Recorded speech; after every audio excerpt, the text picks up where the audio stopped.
C'era un delfino che aveva le ali fatte con vecchi giornali. Chiese a un gabbiano con barba ed occhiali come poteva volare. Il vecchio uccello planò tra le pinne, poi visitò la sua pelle, lesse una storia tra un canto e un'attesa di come nacque una rosa.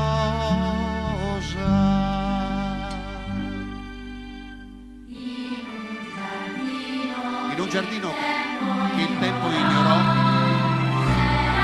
c'era una sposa che amava il suo re, ma un bel giorno venne odio, il viso mostrò, lei se ne innamorò.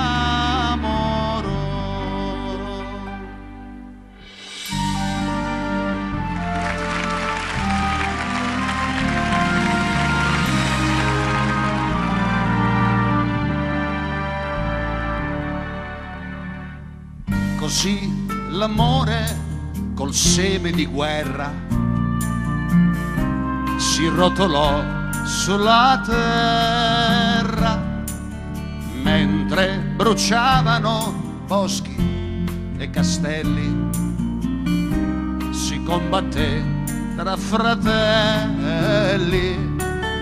Il nostro principe nella follia seguì la sua gelosia,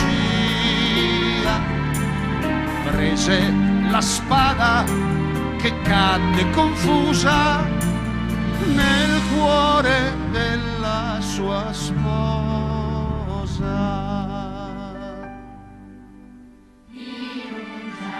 In un giardino che il tempo ignorò, un ramoscello dal sangue spuntò. Ogni spina fu un tormento, il cielo sbiancò, poi rosa diventò.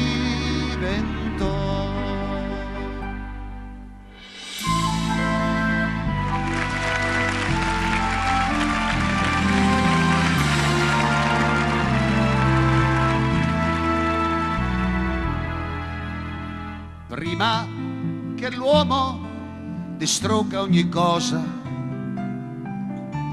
devo trovare la rosa, disse il delfino al gabbiano tremante. Fammi volare all'istante, devo portarla ai signori del mondo. Lei canterà il suo racconto.